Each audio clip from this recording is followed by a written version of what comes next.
Hello viewers, welcome back to my channel biological Adda. And आज हम start करने जा रहे हैं फाइलम एनेलिडा का एक और मेंबर नियंथस और नेरीस वायरेंस। क्लियर? नेरीस वायरेंस को हम जनरली सिर्फ नेरीस के नाम से बोलते हैं। नेरीस को और कौन से कॉमन नेम से बोला जाता है? एक तो इसका कॉमन नेम है ragworm, second clamworm, third sandworm, because it lives in sand. ठीक है, सैंड में ये बरो बना करके रहता है नियर द सी। ठीक है, सी कोस्ट पे सैंड में बरो बनाकर रहता है, इस वजह से इसको सैंड वॉर्म, और क्लैम में रहता है इसलिए क्लैम वॉर्म या रैग वॉर्म नाम दिया गया है। सिस्टमैटिक पोजीशन और क्लासिफिकेशन अगर इसका हम देखें तो क्या है क्लासिफिकेशन? फाइलम एनिलिडा का मेंबर है ये, क्लास पॉलीकीटा का मेंबर है। मैंने आपको बोला था मैं तीनों पॉलीकीटा, ओलिगोकीटा एंड हेरोडिनेरिया तीनों का एक एक मेंबर हम करेंगे। तो ये क्लास पॉलीकीटा का मेंबर है, फैमिली नेरिडी, जीनस नियंथस और नेरीस। ठीक है, इसे हम नियंथस भी बोलते हैं। एक्चुअली वैसे तो नियंथस एक डिफरेंट एनिमल है, बट सेम जीनस में स्टडी किया जाता है नियंथस और नेरीस को। कुछ ऑथर्स ने इसे अलग रखा है और कुछ ऑथर्स ने इसे सेम में रखा है। हमें इसे एक में पढ़ना है। मैंने आर.एल. कोटपाल को फॉलो किया है या आर.के. पिल्लई को फॉलो किया, तो मुझे ये एक में मिला, तो हम इसे यहीं पर एक में स्टडी करेंगे। स्पीसीज क्या है? वायरेंस है। हैबिट एंड हैबिटाट, कहाँ रहते हैं, कैसे रहते हैं? मरीन होते हैं, ये सी कोस्ट पे रहते हैं, मैंने अभी ये बताया आपको। सी शोर पे बरो बनाकर रहते हैं। नॉक्चुरल होते हैं, सिर्फ रात में निकलते हैं, दिन के टाइम ये अंदर ही बरो में रहना प्रेफर करते हैं। कार्निवोरस होते हैं। ठीक है, दूसरे एनिमल्स पे फीड करते हैं जो इससे छोटे होते हैं, like small crustaceans, small arthropods, other annelids और स्मॉल वर्म्स। क्लियर? तो ये कार्निवोर होते हैं। ये कितने बड़े होते हैं? अपने से छोटों को खाते हैं, तो इनकी हाइट कितनी होती है? इनकी हाइट अराउंड 20 to 40 सेंटीमीटर होती है। बहुत छोटे नहीं होते हैं साइज में, ये बड़े होते हैं, 20 to 40 सेंटीमीटर साइज में होते हैं ये। Next, shape and size and colour कैसा होता है इनका?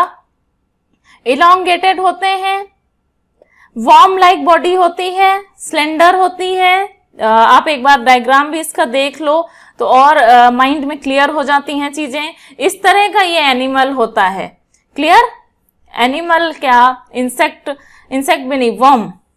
ठीक है, वर्म होता है इस तरह का ये। अब देखो, इलोंगेटेड है, स्लेंडर है बॉडी, बायलैटरली सिमेट्रिकल है, ब्राउनिश है, ब्राउन कलर का होता है, ग्रीनिश होता है। ये डिपेंड करता है, कलर वेरी करता है डिफरेंट स्पीसीज पे एंड हैबिटेट पे, रहने की जगहों के आधार पे डिपेंड करता है। ये ब्राउनिश होगा, ग्रीनिश होगा, ब्लू स्टील कलर का होगा। ठीक है, body division, metamerically segmented animals हैं। एनिलिडा जितने भी हैं सभी मेटामेरिकली सेगमेंटेड होते हैं। 3 डिस्टिंक्ट रीजन इसमें आइडेंटिफाई होते हैं, मतलब इनकी बॉडी प्रॉपरली डिवाइडेड होती है हेड, ट्रंक एंड पाइजिडियम में। ठीक है, अर्थवॉर्म में हमने देखा था हेड बहुत ज्यादा डिफरेंशिएटेड नहीं था, बट इसमें वेल डेवलप्ड हेड होता है, ट्रंक होता है, pygidium the last segment of the body where anus is present. Clear? तो ये कंप्लीटली, ये सारे जितने पार्ट्स हैं कंप्लीटली दिखते हैं इसमें। ये इसका हेड हो गया, ये वाला पार्ट ये इसका हेड हो गया। बाकी जितनी बॉडी है ये मेटामेरिकली सेगमेंटेड है और इसको ट्रंक बोलेंगे। और ये लास्ट में जो है ये एनस है या पाइजिडियम है, द लास्ट सेगमेंट। डिवीजन देख लेते हैं। हेड, हेड 2 पार्ट्स में डिवाइडेड होता है, एक पेरिस्टोमियम, एक प्रोस्टोमियम। ठीक है, पेरिस्टोमियम एंड प्रोस्टोमियम क्या होता है? पेरिस्टोमियम सबसे आगे वाला जो जिस पर माउथ प्रेजेंट होता है, उस पार्ट को हम पेरिस्टोमियम बोलते हैं। सर्कुलर माउथ होता है इसका। ठीक है, सर्कुलर स्लिट लाइक माउथ होता है, आगे की तरफ प्रेजेंट है, और इस माउथ के ऊपर इस तरह से एक छज्जे जैसा फ्लैसी लोब लटकता रहता है, जिसे हम प्रोस्टोमियम बोलते हैं। क्लियर? पेरिस्टोमियम सबसे फ्रंट फर्स्ट सेगमेंट है बॉडी का जिस पर माउथ होता है। प्रोस्टोमियम उसके ऊपर छज्जे जैसा, ठीक है, एक एंटीरियर प्रोजेक्शन होता है जिस फ्लेसी सा, उसे हम प्रोस्टोमियम बोलते हैं। नेक्स्ट है ट्रंक। ट्रंक में कितने सेगमेंट्स होते हैं? अराउंड 80 to 200 सिमिलर सेगमेंट्स होते हैं, ठीक है। नेक्स्ट है पैरापोडिया। पैरापोडिया का स्ट्रक्चर और डिटेल मैंने लोकोमोशन में लिखा हुआ है, तो यहाँ पर लिखना रह गया। लोकोमोशन अभी हम करेंगे, या पैरापोडिया का स्ट्रक्चर देख लो। ये पैरापोडिया है।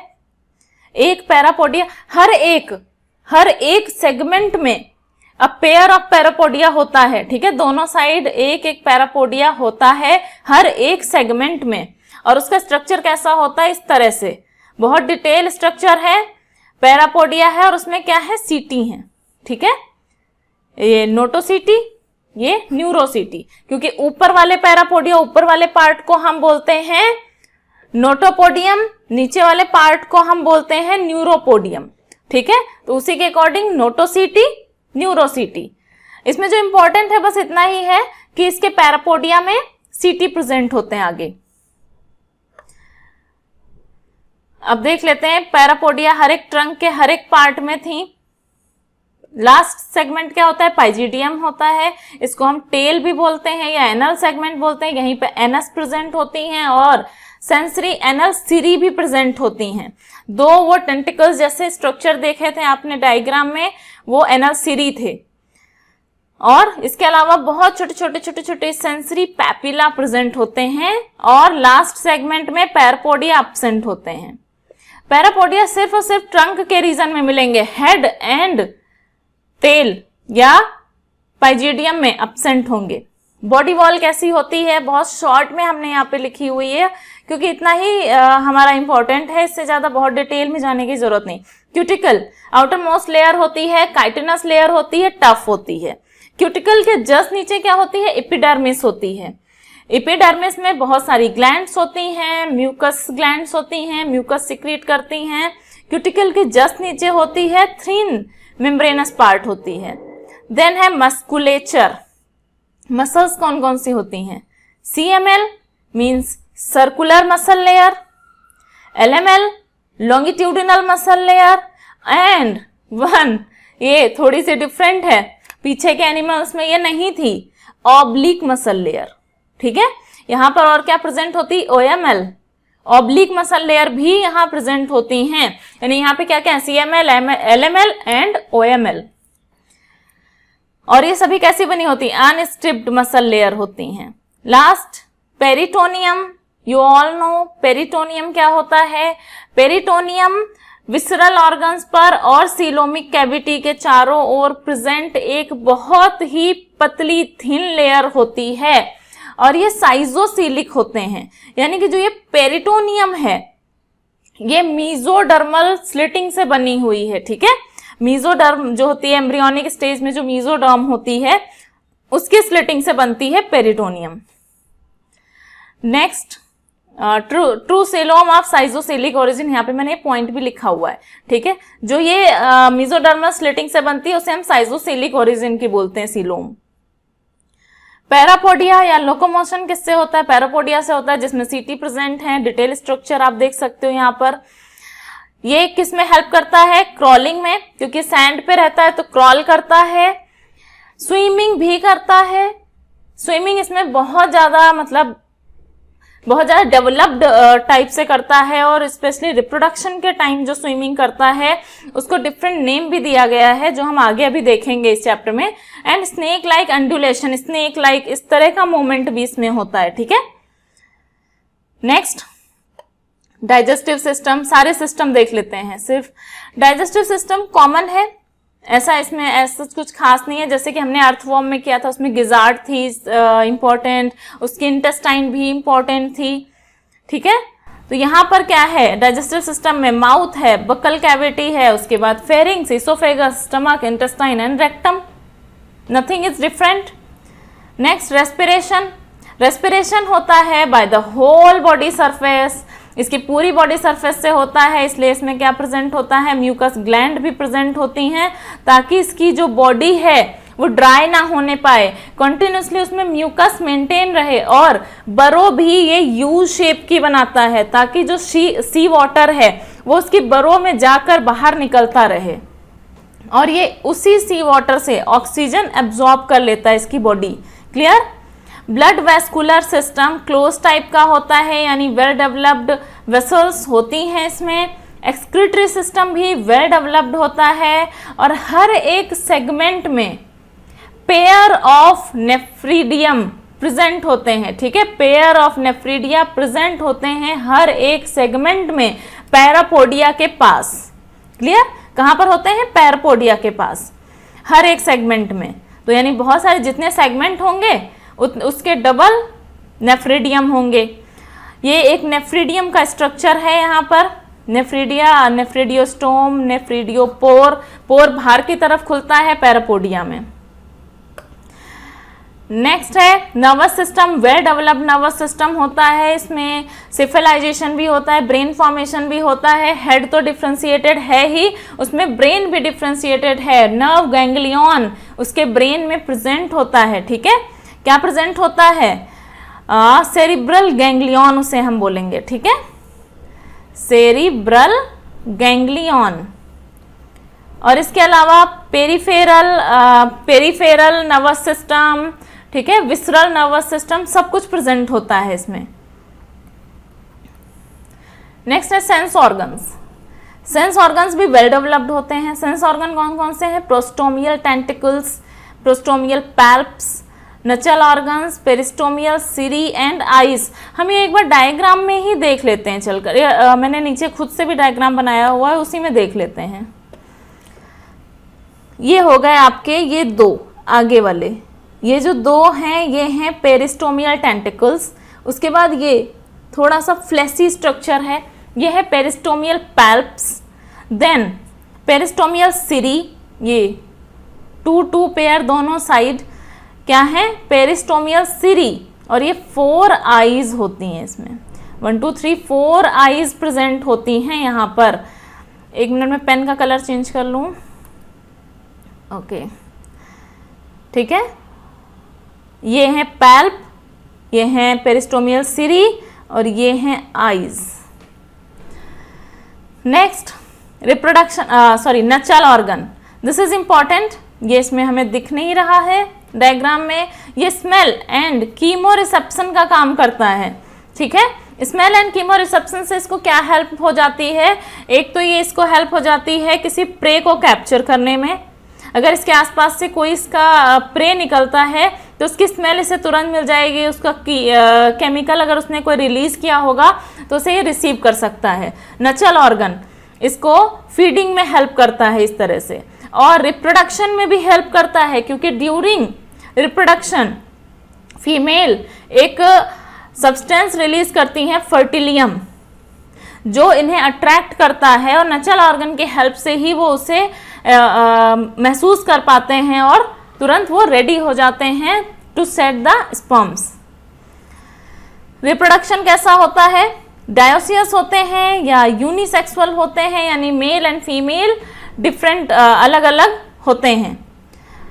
इसके अलावा एक बहुत मोस्ट इंपॉर्टेंट पॉइंट आ गया आपका, हेट्रोनेरीज।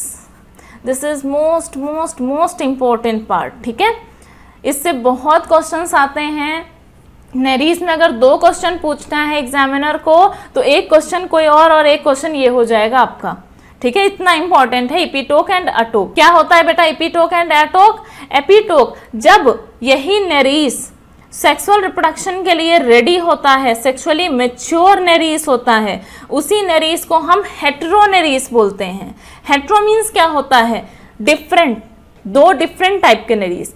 एक्चुअली एक ही बॉडी में, ये पूरी एक ही बॉडी है, ऊपर हमने देखी थी तो पूरी बॉडी ऐसी दिख रही थी, लेकिन यहाँ पर क्या है, नीचे की ये बॉडी कुछ मॉडिफाइड हो गई है, चेंज हो गई है।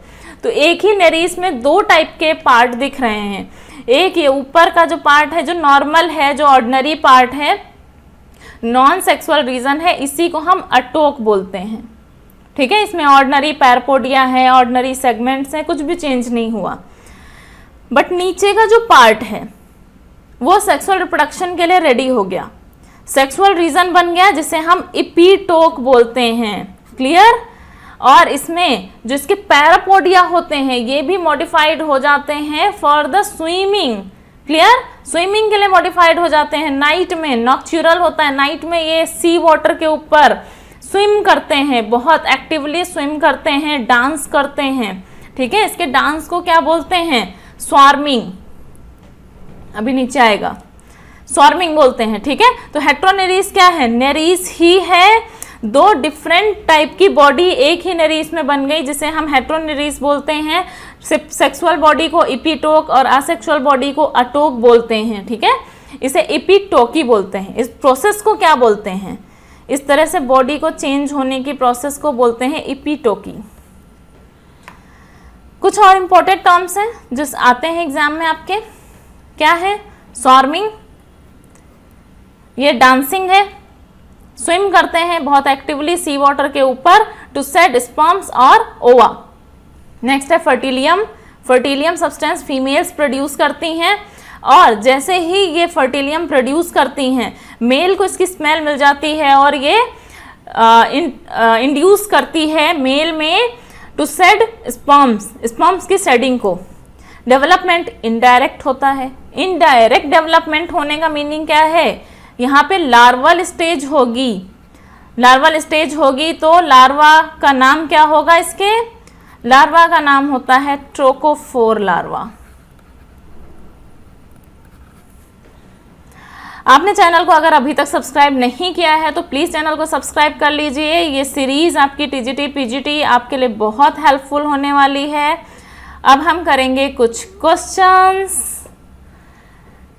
इसी तरह मैं आपके लिए मैंने ये नया सेगमेंट ऐड किया है अपने इसमें टेस्ट सीरीज़ में, सॉरी टीजीटी पीजीटी सीरीज़ में, कि मैं आपके क्वेश्चंस भी कुछ इसमें कराऊंगी या क्वेश्चंस भी दे दूंगी, जिससे आपको ये हेल्प हो जाएगी कि किस तरह के क्वेश्चन इस एग्ज़ाम में आने वाले होते हैं या आएंगे। ठीक है, और कुछ क्वेश्चन करने से हमारा रिवीजन भी फटाफट हो जाता है। तो हम कर लेते हैं इन क्वेश्चंस को, और प्लीज़ चैनल को सब्सक्राइब कर लीजिए, आप बेल आइकन को हिट कर लीजिए ताकि आपका कोई भी वीडियो मिस ना हो। एंड अगर आपको कोई क्वेरी होती है तो आप कमेंट बॉक्स में भी पूछ सकते हैं। क्वेश्चन नंबर 1 क्या है यहाँ पर बेटा? What function does the coelomoduct perform in Nereis?